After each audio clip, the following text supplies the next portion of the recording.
चलिए फिर से आप सभी को हमारी तरफ से जय मसीह की इस यूट्यूब चैनल की तरफ से। और हम अभी फ़िलहाल आज आए हैं नेपाल। तो हमारे बीच में जो हमारी एक तो बिटिया है जो नेपाल में आए हैं। तो आप सभी के बीच में इसका जो बहुत बड़ा जो गवाही है या जो भी परमेश्वर की महिमा के लिए जो भी एक दो बात को जो बोलेगी हम लोग सुनेंगे। चलिए फिर आप लोग इसी तरह वीडियो में बने रहिए, हम लोग आगे देखेंगे।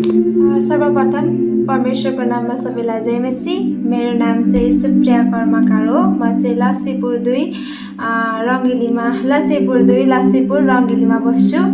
म चाहिँ एउटा के भन्छ असल छोरी, परमेश्वरको एउटा असल छोरी हो। अनि म चाहिँ धेरै नै के भन्छ यो सांसारिक जीवनमा होला गएर धेरै गलत कामहरू गरे होला, कति होला हामी यो सांसारिक जीवनमा भएर गलत काम गलत चिजहरूमा लाग्यौँ होला। तर परमेश्वरले मलाई एउटा सही छोरी या सही एउटा उहाँको आज्ञाकारी छोरी बनाउनु भयो र परमेश्वरलाई सर्वप्रथम सबैभन्दा अगाडि उहाँलाई धन्यवाद दिँदछु। किनकि परमेश्वरले मलाई धेरै नै के भन्छ कठिनाइबाट मलाई रखवाई गर्नुभएको छ। धेरै नै दुःख पीडाहरूदेखि मलाई छुटकारा दिनुभएको छ। मेरो चाहिँ एउटा सानो गवाही छ। अनि जस्तै कि म चाहिँ एउटा के भन्छ पछि साथीहरू पहिले चाहिँ म जस्तो मन्दिरहरू जान्थेँ होइन, परमेश्वरलाई विश्वास गर्थिनँ। तर अहिले चाहिँ म परमेश्वरलाई विश्वास गर्छु होइन। धेरै नै कामहरूमा पहिले चाहिँ पूजापाठहरूमा पनि मलाई धेरै इन्ट्रेस्ट लाग्छ। तर अहिले चाहिँ एउटा परमेश्वरको असल छोरी जहिलेदेखि मेरो बत्तिसा भयो तहिलेदेखि म चाहिँ परमेश्वरलाई चिने। उहाँले मेरो जीवनमा एउटा असल काम गर्नुभयो। उहाँले मलाई मैले रोजेको हरेक कामहरूमा सफलता दिँदै जानुभयो। र अहिलेसम्म मेरो फ्यामिली, मेरो परिवार जतिजना घरमा हुनुहुन्छ, जतिजना बाहिर हुनुहुन्छ, सबैलाई सही सलामत राख्नुभएको छ। त्यसको निम्ति परमेश्वरलाई धन्यवाद दिँदछु। र सबसे भन्दा पहिले उहाँले मेरो जीवनमा काम गर्नुभयो, धेरै नै ठुलो काम गर्नुभयो। म चाहिँ धेरै पापहरूमा होला झरेको थिएँ, धेरै गलत कामहरू गरेको थिएँ होला। तर अहिले चाहिँ मलाई एउटा परमेश्वरले असल छोरीको रूपमा चुन्नुभयो। मलाई धेरै खुसी लागेको छ कि म एउटा जीवित पिताको एउटा असल छोरी हो भनेर। म चाहिँ परमेश्वरलाई प्रशंसाको निम्ति एउटा सानो भजन गाउने छु।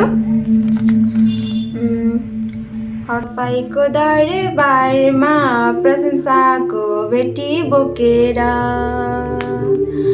महिमाको बादल यसै ठाउँ वर्षेको देखेर, तपाईँको दरबारमा प्रशंसाको भेटी बोकेर महिमाको बादल यसै ठाउँ वर्षेको देखेर, जिसमिसे बिहान भएसम्म छाया हराउँदै नगएसम्म, जिसमिसे बिहान भएसम्म छाया हराउँदै नगएसम्म आराधना चढाउँछु तपाईँलाई, मनमा सजाउँछु तपाईँलाई, आराधना चढाउँछु तपाईँलाई, मनमा सजाउँछु तपाईँलाई।